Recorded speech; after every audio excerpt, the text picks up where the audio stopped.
Pak Jokowi maupun Mas Gibran telah melakukan penolakan atas tawaran dari Prabowo Subianto untuk meminang Mas Gibran.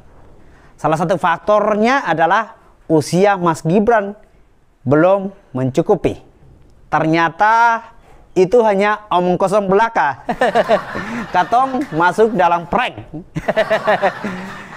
Karena terdapat banyaknya kejanggalan dalam putusan perkara tentang syarat batas usia dalam pencalonan presiden dan wakil presiden.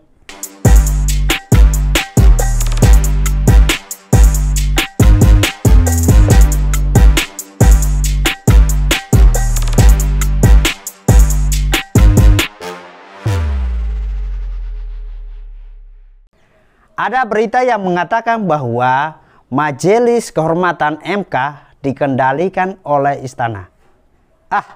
Masa sih? Kalau benar, ini sangat menyeramkan sekali. Bapak Mama dan saudara semua, katong semua sampai sekarang dihebohkan dengan putusan MK beberapa waktu yang lalu. Kasus ini bermuara pada putusan MK nomor 90 PUU strip angka Romawi 21 2023 yang berkaitan dengan syarat batas usia calon presiden dan calon wakil presiden. Putusan ini telah menimbulkan kontroversi karena dianggap memberikan peluang bagi putra sulung Presiden Joko Widodo untuk maju sebagai calon wakil presiden yang akan mendampingi Prabowo Subianto. Tentu saja putusan ini membuat publik merasa ada banyak kejanggalannya. Ada tanda tanya besar yang harus segera diusut tuntas hingga ke akar-akarnya, agar tidak terjadi dusta di antara kita. Ada yang berasumsi bahwa ini adalah paket titipan. Ada beberapa pihak yang meragukan kemandirian MK dalam memutuskan perkara ini. Ditambah lagi antara Ketua MK Anwar Usman dan Joko Widodo sebagai presiden masih ada hubungan saudara. Akhirnya beberapa pihak berasumsi jangan-jangan ada kerjasama antara Jokowi dan Ketua MK Anwar Usman. Sebelumnya katong semua sudah tahu bahwa baik Pak Jokowi maupun Mas Gibran telah melakukan penolakan atas tawaran dari Prabowo Subianto untuk meminang Mas Gibran.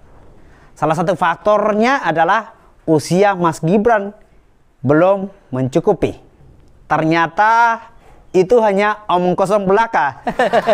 Katong masuk dalam prank. Karena terdapat banyaknya kejanggalan dalam putusan perkara tentang syarat batas usia dalam pencalonan presiden dan wakil presiden.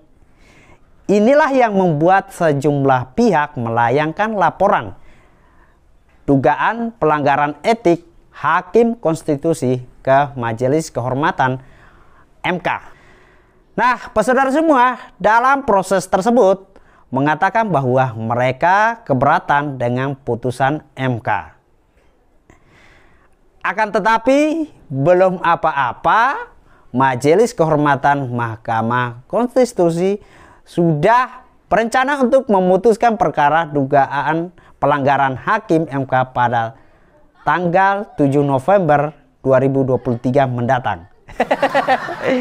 Wow, putusan perkara ini dipercepat daripada masa bakti yang sebenarnya, dengan alasan bahwa pihak Majelis Kehormatan MK ingin memastikan jangan sampai timbul kesan misalnya ada orang yang menganggap bahwa sengaja ini dimelor-melorkan. Selain itu, pihak Majelis Kehormatan MK juga menyebut putusan segera ini juga diperlukan untuk memastikan kepastian hukum dan keadilan dalam situasi politik saat ini. Bukankah perkara sebesar ini harus diteliti dengan cermat ya? Kok cepat sekali ambil keputusannya. Majelis Kehormatan MK memiliki tugas penting untuk memeriksa dan mengadili hakim konstitusi yang terlibat dalam pelanggaran kode etik dan pedoman perilaku hakim. Hal ini merupakan langkah penting untuk menjaga integritas dan kepercayaan masyarakat terhadap sistem peradilan konstitusi. Ini artinya membutuhkan waktu untuk mengambil sebuah keputusan tanpa intimidasi dari pihak lain agar tidak terjadi lagi permasalahan baru.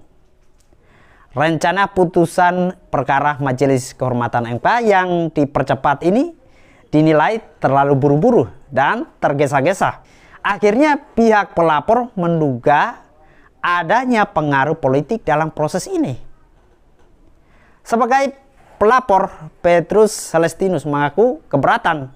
Pasalnya, menurut Petrus, Majelis Kehormatan MK memiliki masa bakti selama 1 bulan hingga 24 November 2023 untuk memeriksa dan mengadili perkara ini. Ini malah dipercepat, Bapak Mama. Apakah ini karena ada tekanan dari luar? Atau jangan-jangan Majelis Kehormatan dikendalikan oleh pihak tertentu? Dari sini katong bisa lihat bahwa Majelis Kehormatan MK seakan-akan sonde memberikan ruang gerak kepada para pelapor untuk membuktikan laporan mereka tersebut. Kata Petrus, nampaknya setelah MK dirusak, kini Majelis Kehormatan MK pun dicoba untuk dirusak. Majelis Kehormatan MK sudah tidak mandiri lagi dan sudah dikendalikan oleh proses politik di KPU, bahkan dari istana. Kasus nepotisme Anwar Usman yang sekarang disebut mega skandal yang menimpa MK saat ini seharusnya dijadikan momentum perbaikan penegakan hukum.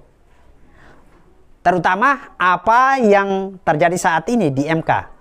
Buat beta ini sangat mengerikan sekali kalau lembaga semacam MK dan Majelis Kehormatan MK sonde bisa mandiri dalam mengambil sebuah keputusan.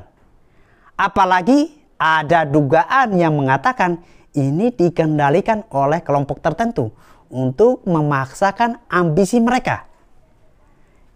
Ini sangat mengerikan sekali untuk demokrasi kita. Ini sih katong tidak hidup dalam demokrasi, tapi dalam keserakahan, menggunakan kekuasaan untuk mematikan langkah kelompok tertentu. Ya, saudara semua, harapan katong semua ya sudah jelas, yaitu jangan terjadi dusta di antara kita. Harapan katong semua harus ada transparansi dalam memutuskan suatu perkara. Peace.